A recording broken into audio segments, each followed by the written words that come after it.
Thomas Hardy, born on June 2nd, 1840, in Higher Brockhampton, Dorset, England, was one of the greatest English novelists of his time, writing a wide variety of fictional works, as well as poetry and some dramatic pieces. In his early years, he worked as a local architect and apprenticed with a man named John Hicks. He later moved to London, England, at the age of 22 to further his apprenticeship. This is the place where the spark of his writing career first ignited, as he was exposed and influenced to the works of Charles Swinburne, Robert Browning, and Charles Darwin. However, he did not pursue anything at that point in time. Instead, he ended up falling very sick and was forced to return to his hometown. At first, his enlightenment of literature turned into the aspiration of becoming an Anglican minister, and he desired to attend university.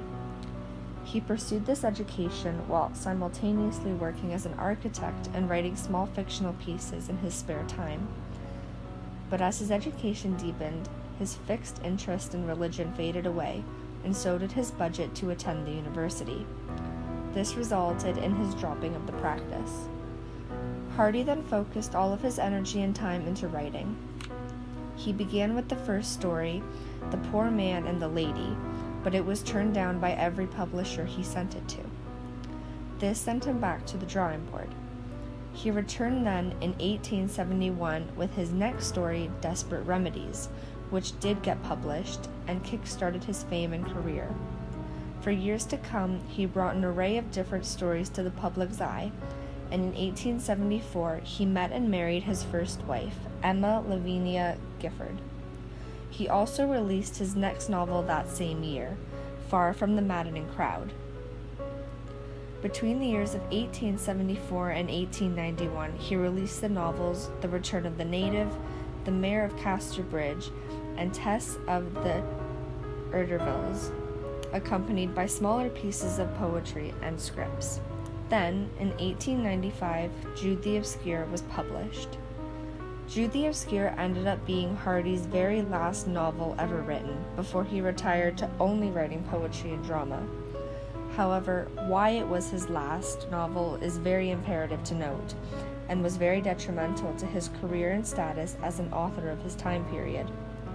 Ultimately, it was the criticism he received from the book that refrained himself from writing. Jude the Obscure tackled many topics of sin and controversy that many people thought at the time to be too absurd to be written down, or even thought of, and yet there they were, presented with an author who had done just that.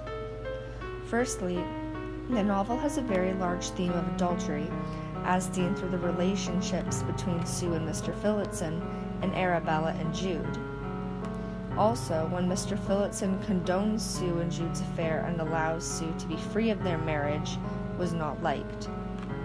The idea of a man and a woman living together who were not in a married relationship was also completely unfathomable. However, Hardy's unimaginable portrayal of the children between Sue and Jude were also not tolerated by the readers. Having a plot where the three children commit suicide to help their parents live a better life was dirty, plain and simple. His ideas of plot and how to drive it forward with sinful acts turned up many noses, but one character in particular had a lot of blame on their shoulders for the book's failure: Susanna Brideshead. It's not the fact that she took part in a relationship with her cousin. This was, after all, still the 1800s, and that wasn't completely out of the ordinary for it to be a thing. Sue Brideshead is one of literature's first feminist characters, and it's very evident. She has a very bold personality and strong, concrete opinions about many things. She works to sustain herself and does not believe in the act of marriage or even sexual relationships with any man, although she does end up taking part in both kinds of relationships, as she marries Mr. Phillotson and has children with Jude. She fought the idea for years and was not afraid to tell people so.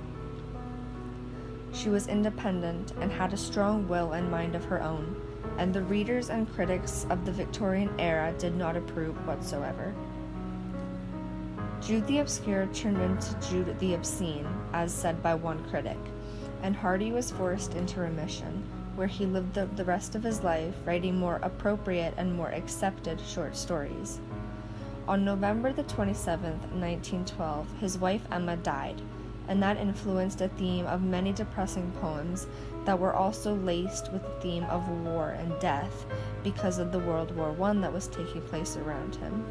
Then, on January 11th, 1928, at the age of 87 years old, Thomas Hardy died, most likely of old age.